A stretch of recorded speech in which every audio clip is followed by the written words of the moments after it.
భయంతో అమెరికాలో భారతీయ ప్రజలు ఉన్నారంటూ గత 2-3 రోజులుగా వార్తలు వినిపిస్తున్నాయి. నిజానికి అమెరికాలో అసలు ఏమైంది? భారతీయులు, ఎన్ఆర్ఐలు ఎందుకు బాధపడుతున్నారు, భయపడుతున్నారు? ఇప్పుడు ఆ విషయాలు తెలుసుకుందాం. ఎవరూ ఊహించినట్టుగా పోయిన ఏడాది ట్రంప్ మళ్ళీ అధ్యక్ష పదవిలోకి రేసింగ్లోకి వచ్చేసరికే అమెరికా ప్రజలే కాదు, ప్రపంచవ్యాప్తంగా ఉన్న ప్రజలందరూ ఆశ్చర్యపోయారు.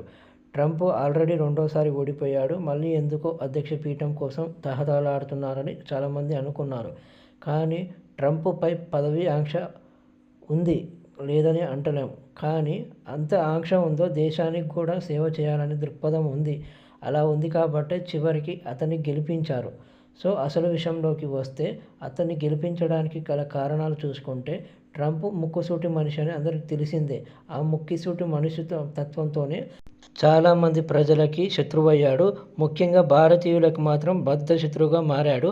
కానీ అమెరికాలో తనకంటూ కొన్ని స్టేట్స్లో ఫ్యాన్ బేస్ ఉంది. ఎందుకంటే అతను చెప్పిన మాటలు తూచా తప్పకుండా పాటిస్తాడనే నమ్మకం వారిలో ట్రంప్ సాధించగలిగాడు. సో దాని ద్వారానే తనకి మళ్ళీ హైప్ పెరగడానికి చాలా ఉపయోగపడింది. ముఖ్యంగా అతని హామీల్లో ప్రధానంగా చెప్పిన మాట, వలసదారుల్ని వెంటనే దేశం నుంచి తరిమేస్తానని మాట ఇచ్చాడు. అన్నట్టుగానే ప్రమాణ స్వీకారం చేసిన వెంటనే దానికి సంబంధించిన ఫైల్స్పై సంతకాలు పెట్టాడు. మరుసటి రోజే దాదాపు 500కు పైగా అక్రమ వలసదారుల్ని దేశం నుంచి తరిమి కొట్టాడు. దాని తర్వాత భారీ బలగాలతో ప్రతి రాష్ట్రంలోని పోలీసుల్ని, రక్షణ వ్యవస్థను దింపి ఇంటింటికి సర్వే నిర్వహిస్తూ, షాపుకి సర్వే నిర్వహిస్తూ వాళ్ళ ఐడెంటిటీని, అక్కడ ప్రజల ఐడెంటిటీని, పాస్పోర్ట్లని, ప్రతి విషయాన్ని క్షుణ్ణంగా పరిశీలిస్తున్నాడు, క్రాస్ చెక్ చేపిస్తున్నాడు. అంటే వాళ్ళు ఎక్కడి నుంచి వచ్చారు, ఎంతకాలంగా అమెరికాలో ఉంటున్నారు, నిజమైన అమెరికాలేనా, వాళ్ళ ఐడెంటిటీ ఏంది, వలసదారుల అన్ని విషయాలు కనుక్కుంటున్నాడు. ఇక్కడ కులగణన లాంటి మామూలుగా జనాభా సర్వే ఎలా నిర్వహిస్తారో అక్కడ కూడా అలాంటి సర్వేనే నిర్వహిస్తున్నారు. వాళ్ళ ఆస్తిపాస్తులు ఏంటి, వాళ్ళు ఎక్కడి నుంచి ఎంత డబ్బు సంపాదిస్తున్నారు, ఖాళీగా ఉన్నారా, ఖాళీగా ఉంటే వారికి ఆదాయం ఎలా వస్తుంది, వాళ్ళు ఖాళీ సమయాల్లో ఏం చేస్తారు, మామూలు సమయాల్లో ఏమి చేస్తారు, వాళ్ళ చుట్టుపక్కల ప్రాంతాల్లో ఎవరున్నారు, ఇలా ప్రతిదీ A to Z అన్ని వివరాలని సేకరిస్తున్నారు. ఎవరైతే లీగల్గా అన్ని అర్హతలు ఉండి అమెరికాలో నివాసం ఉంటున్నారో వాళ్ళని వదిలిపెడుతున్నారు. కొంచెం తేడా వచ్చినా వాళ్ళపై ఉక్కుపాదం మోపుతున్నాడు. అక్రమదారులని తెలిసిన వెంటనే ఆ దేశం నుంచి తరిమి కొట్టడానికి సిద్ధంగా ఉన్నాడు. ఉపేక్షించనంటూ అమెరికా రక్షణే తన రక్షణగా, తన దేశ బాగే ప్రజల బాగుగా ట్రంప్ కంకణం కట్టుకున్నాడని తెలుస్తుంది.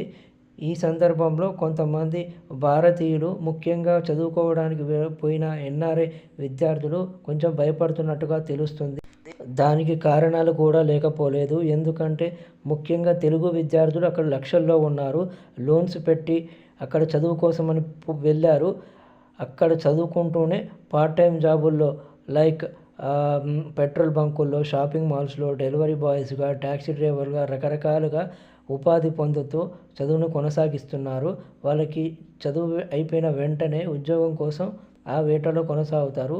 కానీ ఈలోపు ఈ విధంగా జరుగుతుండడంతో వాళ్ళకి భయం పెరుగుతుంది. ఉద్యోగాలు వస్తాయా, రావా, వస్తే ఏ విధమైన ఇబ్బందులు ఉంటాయి, అసలు ట్రంప్ ఏం చేయాలనుకుంటున్నాడు, ఇట్లా రకరకాల అనుమానాలకు తావిస్తుంది.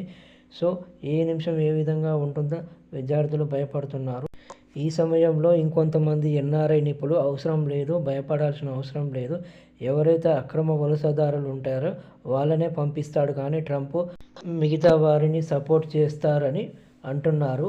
ఇంకోవైపు ఎన్ఆర్ఐ దంపతులకు పుట్టబోయే బిడ్డలకు జన్మతః లభించే సిటిజన్షిప్ కూడా రద్దు చేస్తున్నాడని ఒక సంతకం చేయడం జరిగింది. దీనిపై ఇంకా పైకోర్టుల్లో చాలా చర్చలు జరగాల్సిన అవసరం ఉంది. ఇంకా చట్ట ప్రకారంగా దీనిపై ఇంకా చర్యలు తీసుకోలేదు. ఒకవేళ దీనిపై పూర్తి స్థాయిలో అక్కడి కోర్టు చర్యలు తీసుకుంటే మాత్రం కొంత ఇబ్బందికరమైన విషయంగా చెప్పుకోవచ్చు.